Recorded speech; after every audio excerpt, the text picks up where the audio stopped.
E eu quero conversar com você sobre esse tema então. Como ser curada do medo. Como ficar livre para sempre deste medo aterrorizante. E é interessante que o medo, ele é até importante para as nossas vidas como mecanismo de defesa. Foi Deus que colocou em nós o medo. Ué, foi, pastor? Foi. Você quer ver? Você sai aí de sua casa com a sua criança para atravessar a rua e tem um pitbull solto. Saiu da casa lá, quebrou a corrente, saiu, o que você faz? Você corre, você esconde, porque você quer se proteger de ser então apanhada pelo pitbull. Não é assim? É isso que Deus colocou quando você está na rua. Aí de repente você vê um carro em alta velocidade, você então afasta um pouquinho. É o medo instintivo. É o mecanismo de defesa. Mas o que eu quero colocar aqui é o medo, fobia. É aquele medo acentuado, entendeu? Excessivo, que impede e bloqueia você como marido, como esposa, como estudante, que impede você conquistar os seus sonhos, que trava você. Quantas pessoas vivendo dentro de uma prisão, porque são pessoas aterrorizadas pelo medo.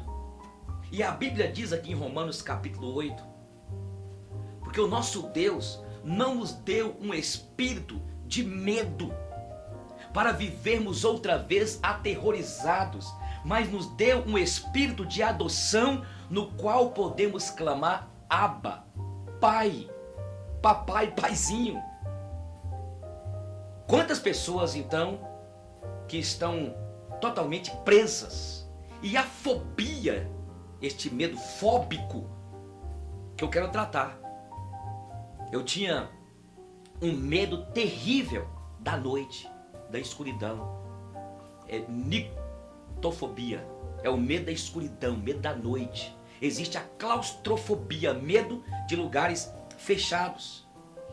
Existe a aerofobia, medo de andar de avião. Existem centenas, milhares de medos, depende onde você foi criado, a cultura, depende a maneira como você viveu desde a infância, depende a realidade social, os medos, as fobias aparecem. Mas o que eu quero dizer para você é que o propósito de Deus para você é que você vença este medo, porque na Bíblia nos mostra como vencê-lo. O amor contrapõe o medo, daqui a pouco nós iremos falar. Agora, quem vive, quem é dominado por essa fobia, vive infeliz, não consegue sucesso. São várias as consequências, mas a consequência mais forte é quando a pessoa é bloqueada na sua vida. Quantas pessoas estão perdendo a oportunidade de empregos extraordinários porque tem aerofobia, medo de avião, não consegue andar de avião, tem medo, pavor de andar de avião, e então a fobia bloqueia a gente. Ela traz à pessoa um sentimento de tristeza contínua, da ansiedade. Agora, quais são as causas do medo? A gente pode ver desde o Éden. Quando Deus fez o homem à sua imagem e semelhança, quando Deus criou Adão e Eva, eles não tinham medo. Eles tinham intimidade com Deus. Quantas pessoas têm medo, pavor de Deus? Ter medo de Deus, o medo é normal. Porque tem o medo de Deus que a Bíblia fala, o temor, que é a reverência, o respeito a um Deus que é santo. É uma reverência a Deus, de querer obedecer a Deus e respeitá-lo pelo seu caráter, do que ele é. Agora tem pessoas que vivem aterrorizadas. Foi o que aconteceu com Adão no início. Ele escondeu. Tem muitas pessoas que escondem de Deus. Quando Adão e Eva pecaram, eles esconderam de Deus. Descobriram que estavam nus. A causa está lá no Éden. Depois da queda do homem, os medos surgiram. Medos variados que estão aí. Mas a segunda causa do medo é um trauma. Seja um trauma da infância ou seja um trauma na vida. Eu fui convidado aqui em Montes Claros para ir numa casa de um empresário. Ele colidiu seu carro, faleceu, parece que 2 pessoas na hora do acidente. Ele viveu, ele e a esposa. E aí este homem ficou bloqueado, não conseguia mais dirigir, vivendo o tempo todo chorando, chorando, chorando, um trauma. E ele não podia nem entrar no carro. Ele estava dentro de sua casa, vivendo enclausurado. Fui ali, orei com ele, conversamos, pedi à sua esposa que o conduzisse a um profissional, a um psicólogo. E depois fiquei sabendo que ele passou por um psicólogo cristão e está bem, tocando a sua empresa. Traumas. Eu mesmo tinha um trauma na minha infância. Eu volto a repetir, medo do escuro, porque lá em Salinas eu fui criado e a luz apagava 9h30, 10 horas. Tinha uma usina lá na barragem, na antiga de Salinas, e minha mãe dizia, contava aquelas lendas do bicho de pedra azul, mula sem cabeça. Ela contava, por exemplo, que à noite aparecia em Salinas uma mulher muito grande e ela saía na escuridão pegando as crianças. E eu não conseguia dormir à noite senão com a luz acesa. Um trauma que eu adquiri. Pessoas que adquiriram traumas da infância, foram abusadas sexualmente, estupradas, foram rejeitadas. Traumas porque o pai e a mãe separaram. Quantas moças hoje, ou mesmo homens, rapazes, que têm medo de casar, porque tem medo de acontecer com elas ou com eles o que aconteceu com o pai e a mãe. E que até hoje tem dificuldade. Quantas moças que se rejeitam, têm a vida derrotada até na intimidade. Eu tive com minha esposa a oportunidade de aconselhar um casal numa cidade que nós passamos, e eles estavam vivendo uma situação difícil no casamento, já tinha o 2º filhinho, mas ela tinha medo quando ia para a intimidade com o marido. Ela era bloqueada, ela tremia, ela suava. Nunca teve na sua relacionamento sexual com o seu marido, nunca teve aquele momento de plenitude, você sabe? Aí ela foi abusada sexualmente pelo seu próprio pai.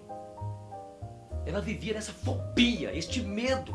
Talvez você que está me assistindo, você tenha a sua história de rejeição, algum trauma na infância, algum acontecimento mesmo na sua vida adulta. Esses dias, uma irmã que perdeu o seu marido num acidente de carro, e ela falou comigo, pastor, eu estou com dificuldade de ir para a estrada. Um trauma, um pavor, aquele pânico de pegar a estrada porque lembra do seu marido que o carro tombou e veio a falecer. São os traumas que existem desde a nossa infância. Mas outra coisa também, uma causa também da fobia é aquilo que nós, o não conhecer o que está do outro lado. Não saber, a falta de conhecimento. Nós vivemos num mundo onde existe muita mentira que nos é passada, muita informação mentirosa. Desde a infância nós tivemos informações mentirosas. É ou não é?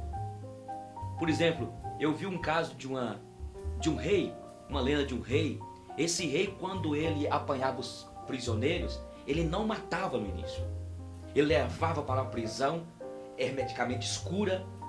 De um lado tinha uma porta grande de ferro e com crânios de seres humanos pendurados, cobertos de sangue.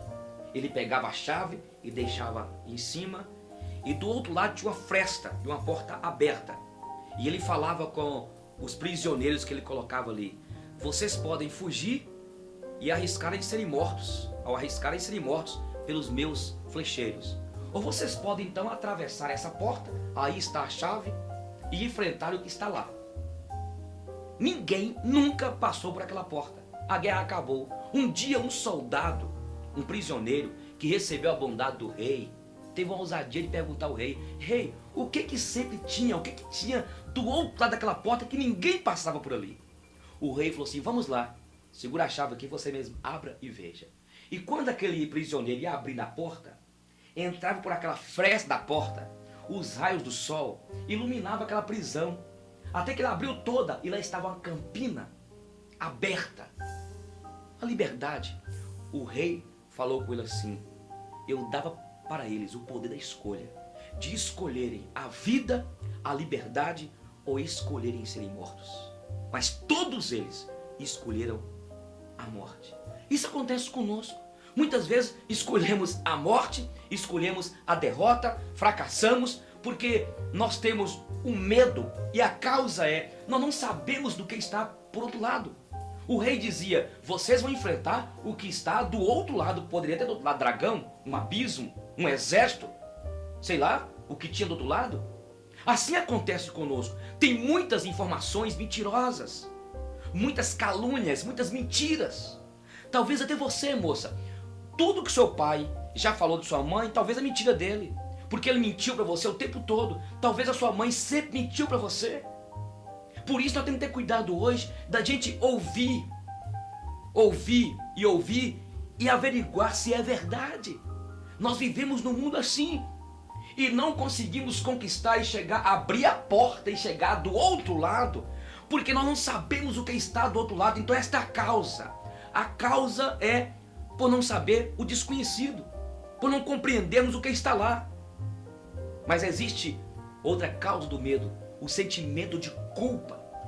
Quantas pessoas bloqueadas por algo do passado.